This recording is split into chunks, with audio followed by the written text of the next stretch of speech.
America is used to hiding its wars. Trump is doing the opposite. This article is by Charles Homans and read by an automated voice.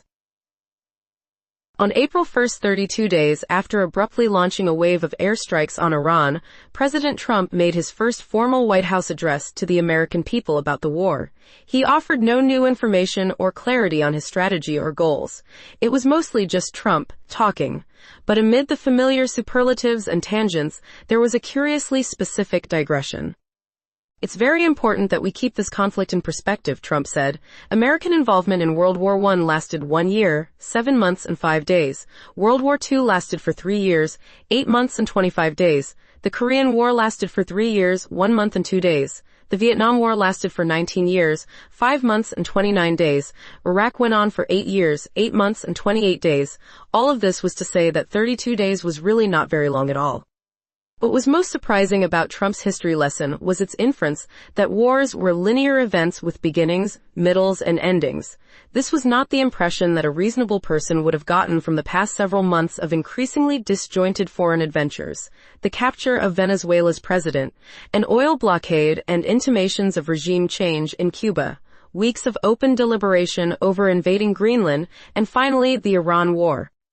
These episodes followed the logic of content more than conflict, not so much ending as just kind of receding down the feed, replaced by bigger and better explosions. The White House social media team leaned trollishly into the idea, posting videos to X that spliced airstrike footage with movie and video game clips, and a reference to the unofficial Proud Boys motto, expletive, around and find out. By the time Trump addressed the nation, however, America seemed to be settling into its own finding out phase, and even the president's allies were getting nervous. Memes had given way to maps of the Strait of Hormuz. Gas was clearing $4 a gallon. Scapegoats were being sought. As this thing goes south, the former Fox News host Megyn Kelly said, "We need to know exactly who talked Trump into it, and what representations were made to convince the president that this was a good idea." One Trump national security official, the National Counterterrorism Center Director Joe Kent, had already resigned over the war. In your first administration, you understood better than any modern president how to decisively apply military power without getting us drawn into never-ending wars, Kent admonished Trump in his resignation letter, blaming Israel and its powerful American lobby for luring him into an open-ended conflict. The never-ending wars that Kent bemoaned have been the dominant condition of American foreign policy throughout the 21st century, a once dystopian-seeming possibility that somewhere in the long shadow of September 11th became a quietly accepted reality. Americans don't particularly like endless wars, but it's been years since they opposed them all that actively, a fact that surely has to do with how little the wars, fought under thickening layers of classification by a professional military drawn from a sliver of the population, and with a rapidly expanding suite of autonomous technologies, cost them personally. Trump has benefited from this jaded complacency as much as anybody. He railed against the entanglements of the Bush and Obama years in his 2016 campaign and declared in a first-term State of the Union address that great nations do not fight endless wars. But in that term, he mostly served as a distracted custodian of the occupations and covert operations he inherited, and voters did not seem inclined to punish him for it. Though he lost the 2020 election, in Gallup polling published early that year, only about a quarter of Democrats and independents, and even fewer Republicans, considered foreign affairs an extremely important issue. In his second term, Trump seems hell-bent on changing that. Trump 47 is almost a different president from Trump 45, says Michael O'Hanlon, the director of research for the Foreign Policy Program at the Brookings Institution.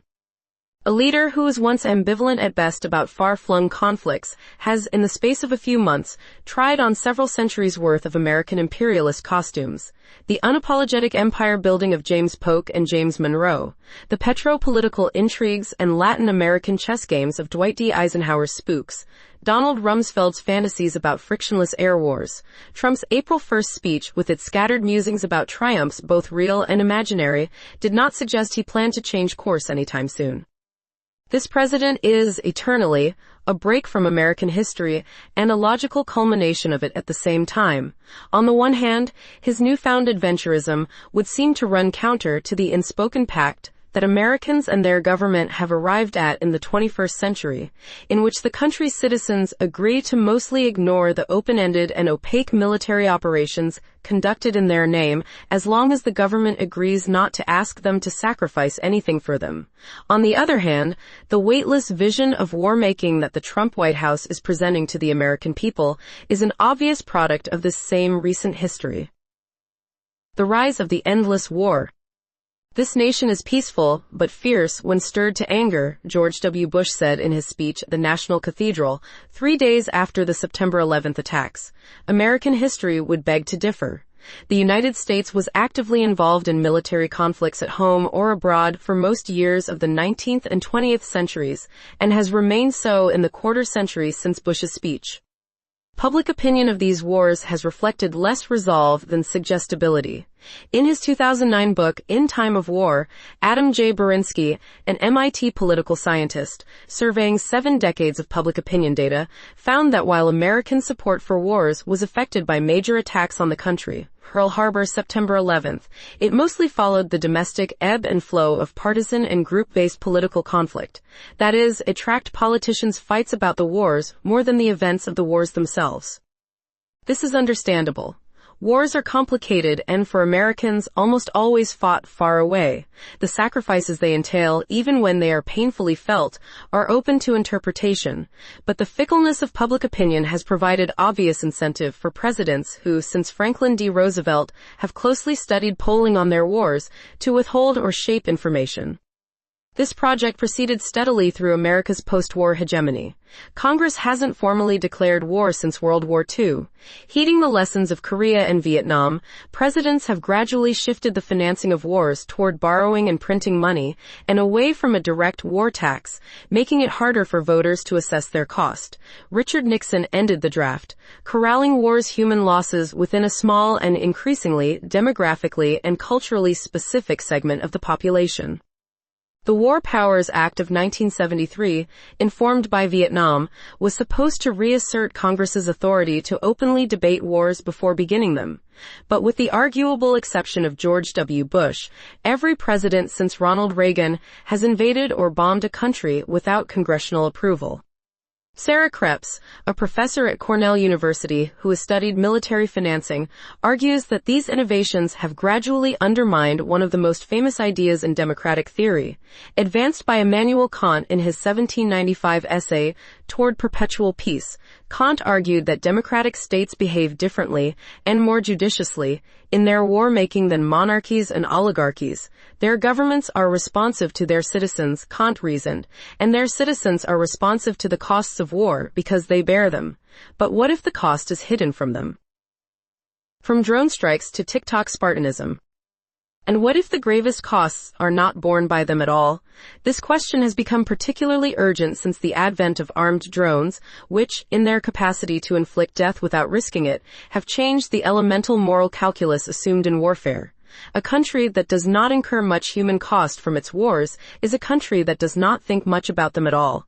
The absence of casualties isn't a bad thing, Krebs said, but what it does is make Americans not think twice about how they are spending their resources. This became evident during Obama's presidency, as his administration attempted to shift the war on terror away from the Bush-era counterinsurgencies and into a more amorphous, drone-centric program of counterterrorism. Critics have long contended that this was a perverse consequence of mounting concern over the civil liberties violations of the Bush years. A replacement of black sites and Guantanamo detentions with ghostly assassinations by increasingly autonomous airborne machines, the particulars of which would remain far from the view and consciences of the president's supporters. It was a bargain that many of those supporters were tacitly willing to accept. Polls during Obama's presidency found that even as large majorities of Americans opposed staying in Afghanistan, most also approved of the administration's drone strikes, even when a plurality of respondents couldn't name the countries being targeted. The professional class liberalism of the Obama years, happy to whistle past its moral and ideological contradictions, is one of the main targets of Alexander Karp's 2025 book, The Technological Republic. Karp is the chief executive of the data analytics firm Palantir, which used Obama-era Afghanistan operations as a laboratory to develop battlefield software it now provides to Trump's Pentagon. Its programs have been used to target airstrikes in Iran. In The Technological Republic, he describes a fast-arriving future in which wars with beginnings and ends are replaced by constant tactical engagement with elusive, artificial intelligence-enabled threats. In this new reality, Karp argues, one of the most pernicious threats to national security is the estrangement of American elites from the battlefield, Silicon Valley executives and programmers who angrily protest the military use of the tools they create, a political class that has never flown halfway around the world to risk one's life. He argues for a return to the values of the early Cold War, when technology, culture, and national defense were united in common purpose, and has suggested resuming the draft. That America only fight the next war if everyone shares in the risk and the cost. Now that we are fighting the next war, however, it's not hard to see the contradiction between Karp's civic vision and his products. Advances in military technology, and especially the transformative technologies currently poking into view, aim to reduce the risk and cost of warfighting, not to share them as widely as possible. In the Palantir-assisted Iran airstrikes, we are getting a glimpse of a new reality in which human deliberation is considered a tactical liability. This is a recipe for a country in which citizen participation in war, where it exists, takes on a different and shallower meaning. Engagement in the digital audience analytics sense, not the civic one. You can see this contradiction on particularly garish display in Trump's second-term bellicosity.